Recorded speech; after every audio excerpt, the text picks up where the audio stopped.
We begin our journey into extreme, unapologetic, and completely ridiculous firepower in the year 1847, a time when the concept of handheld ballistics was about to be violently and irreversibly changed forever. This is the era of the Colt Walker, a firearm so massive and so imposing that it genuinely stretches the definition of what can be considered a mere sidearm. When you look at the sheer scale of the Colt Walker, it becomes immediately apparent that this was not designed for convenience or comfort.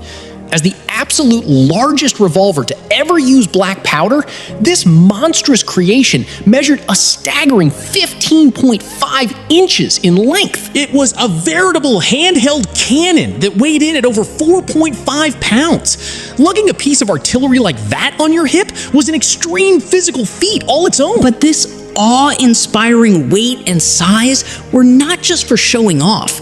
They were born out of a very specific, uncompromising, and terrifying military requirement. Samuel Colt, a pioneer of modern firearms, specifically designed this gargantuan weapon to meet the exact demanding specifications of Captain Samuel Walker. Captain Walker did not want a standard sidearm. He demanded a weapon built with one singular, horrifying goal in mind. It had to possess so much overwhelming, unbridled power that a single, well-placed shot could completely take down a horse. Think about the sheer, catastrophic kinetic energy required to drop a massive, charging warhorse in the heat of combat. That is the absurd level of force we are talking about. However, pushing the boundaries of 19th century metallurgy this far came with some extremely dangerous, explosive consequences. Due to that immense, earth-shaking power generated by the massive loads, the Colt Walker was actually known to be terrifying for the user, as its cylinders were known to explode right in the shooter's hand. It was a massive, dangerous gamble every time you pulled the trigger.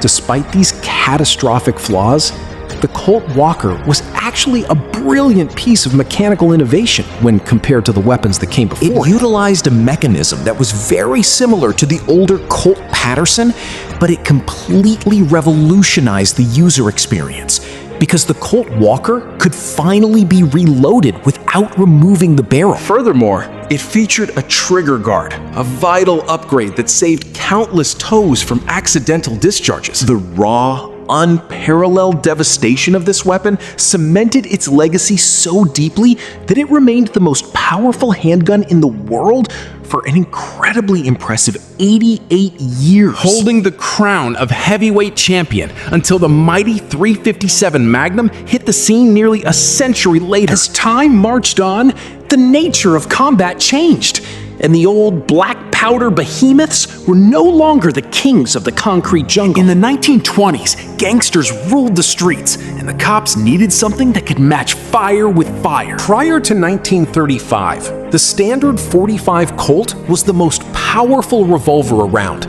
but it was old and low pressure. Police officers and law enforcement agencies found themselves in a terrifying arms race, realizing that they desperately needed something entirely new. The solution to this ballistic crisis required an entirely new level of extreme engineering.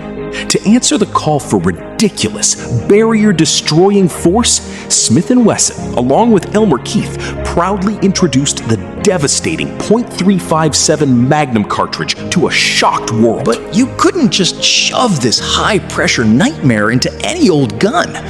The forces generated were so intense that they had to introduce a new revolver build to fire it. This masterpiece of steel and stopping power was first called the Registered Magnum, but as its fame grew, it was later renamed the Model 27. The Model 27 wasn't just a firearm. It was a high-velocity wrecking machine that allowed law enforcement to punch through the toughest barriers of the era. Yet, in the world of extreme engineering, humanity's thirst for absolute overkill destruction is never truly satisfied.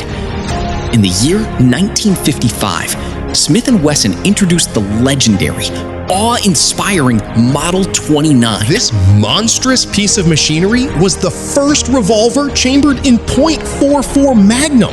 It was practically a handheld cannon, unapologetically built for hunters, law enforcement, and anyone seeking serious stopping power. The Model 29 truly transcended the world of firearms when, in 1971, Clint Eastwood's character, Harry Callahan, wielded it in Dirty Harry, making it one of the most iconic revolvers in history. Fast forward to 2001, when Pfeifer Wesson introduced the Pfeifer Zeliska 600 Nitro Express. This modern beast measured 22 inches long and weighed 13 pounds, making it one of the largest working revolvers ever built. Its cylinder alone weighed 4.5 pounds, heavier than many complete handguns. The revolver fired the enormous 600 Nitro Express cartridge, pushing handgun engineering to extraordinary limits. But even that wasn't enough. Developed by TI Armory, the 500 Bushwhacker was created to fire a cartridge producing nearly twice the energy of the already powerful 500 Smith Wesson Magnum. It could unleash up to 4,900 foot-pounds of energy. Because of this staggering display of kinetic force, the 500 Bushwhacker is considered the most powerful commercial revolver ever made. From the horse-dropping Colt Walker of 1847 to the shoulder-shaking 500 Bushwhacker of 2022, the evolution of the heavyweight revolver is a testament to mankind's relentless pursuit of power. They are heavy, they are extreme, they are awe-inspiring, and they represent the absolute pinnacle of revolver firepower.